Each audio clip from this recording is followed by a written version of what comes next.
Mr. Secretary, thank you for your time today. Honored to be here. Appreciate it very much. Let's talk about the fight against election fraud. Some of your colleagues have now pivoted to making it the fight over election fraud detection. And I'm talking about ERIC, the Electronic Registration Information Center. Some states, mostly with conservative secretaries of state, are pulling out of that organization because of various concerns. The group of states shares voter registration data, trying to detect double voting and people who may be registered in multiple states. Your state is not a member. Why? Well, it's money. It's expensive. And so we created, and actually it was bipartisan, it was Claire McCaskill out of Missouri, Paul Pate out of Iowa, Ron Thornburg out of Kansas, I can't remember, Nebraska, 2 Democrats, 2 Republicans, created Crosscheck.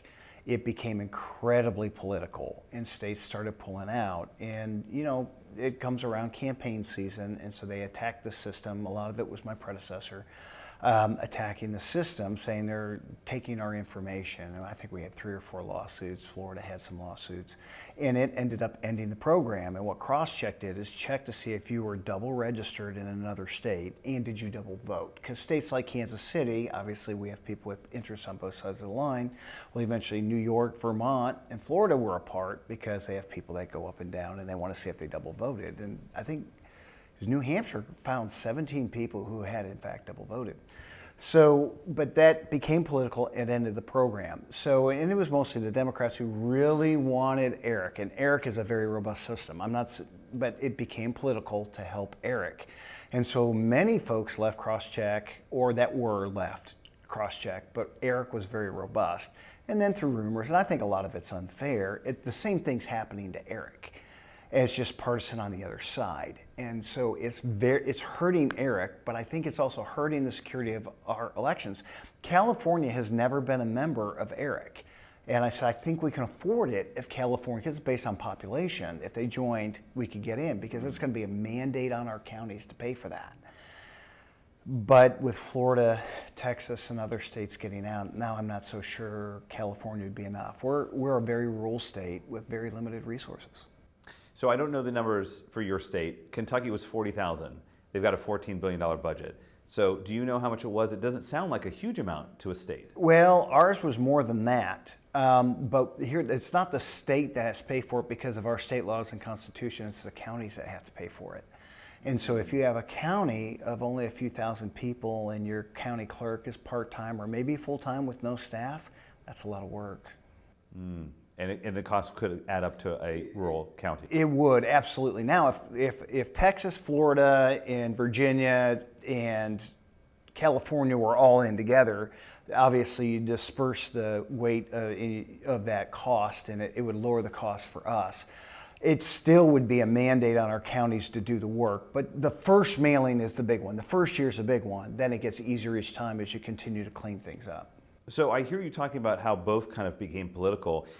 You still need to clean the rolls. You still need to prevent fraud. You do. So those are nice tools, but there's other ways. So there was a Supreme Court ruling that changed that said if somebody has not registered to vote and they tried to do, they haven't even done an election activity like change an address, sign a petition, nothing, that county election official can send a notice to them. And if after another cycle they don't respond, they can remove them off the rolls. And so we defined an election like, you've asked for an advanced ballot, but you never turned it in. Well, that's fine. We know you're there. You are a legitimate elector, and you live at that residence. But we have situations where people live in our college dormitories that have been registered to vote there for 25 years. We know they're not there, but we didn't have a legal means to remove them, because I can't just go in like, oh, I know them. They're not there. Delete. I can't do that. But now we have a mechanism for us to remove those. And obviously we get, from Social Security, we get those who have died and canceled their Social Security. We get it from the address change to the United States Postal Service. Folks can cancel theirs. We also get it if somebody in our state, if you've been apprehended and committed a felony and you're incarcerated, you lose your rights until you've paid your debt to society. Those are the reasons why they would come off the rolls. But the biggest one was a name that was there forever. There was a Supreme Court decision that kind of opened the door that makes it even better. Let's talk about another concern that some secretaries have been talking about, well, quite frankly, I think most of them, misinformation and disinformation. And so I want to talk to you about the next frontier in disinformation, artificial intelligence, AI, deep fakes. Are you worried about AI and deepfakes misleading voters in your state? I don't know if I'm worried. It's just going to happen. It's just going to happen. I do believe that there's going to be a vacuum of genuineness, not only in political debate, but in things that are real. And markets, they come in cycles, just like the stock market. Well, there's cycles in politics. And I think there's a vacuum right now for people who want to know what's really going on. And I don't know what's going to fill that vacuum, but it's going to be filled, because if the vacuum is a hunger for things that are genuine, the lie won't fill it. And so I don't know how we get there, but I didn't know how we got to AI either, and we got there. So we'll get there, but it's going to take some time. Yes, I'm concerned because misinformation will go out there. But even when the internet came, there was a lot of misinformation. We had Snopes, and we had people who filled the space that you could verify data. I think there will be people who will want to fill that out. And if people start having a natural aversion to not trusting the internet, it's probably not a bad thing. I mean, sir, there could be a deep fake of you saying, you know, look, the election has been moved from Tuesday to Wednesday. Absolutely, absolutely. We're already seeing some political ads that are created by AI. There's a great Wall Street Journal article where a reporter created an avatar AI of herself, and it called her bank and got access to her account and called her daughter, and the daughter really thought it was her. So this is very real, very fast. And like anything else, it can be very positive, it can be very negative. But we'll always encourage people, don't trust everything you see on the internet, and verify, verify, verify. All right, let's talk about another challenge that you're dealing with, as if you needed more challenges to deal with. The Brennan Center for Justice in April released survey results that found about 1 in 5 election workers, 20%, said they plan to quit between the next presidential election. That's equivalent, they said, to 1 to 2 election officials quitting every day since the 2020 presidential election, which saw those unprecedented threats, disinformation, COVID, etc. Are you experiencing higher than normal turnover of election workers in your state? We are, but we're managing it. So it's one of those things, sometimes you make a good decision not knowing a pandemic's coming. We decided in the state of Kansas, you could be as young as 16 and be a poll worker. And it looks great if you want to put if you want a resume for a scholarship or go into a university that has qualified admissions, or military if you want to go to the academies. It's a civic duty. It's not necessarily a political, it's civic. Well, we have some teenagers that want to serve with their grandparents. Well, as their grandparents decide they don't want to do this anymore, we now have an army of young people.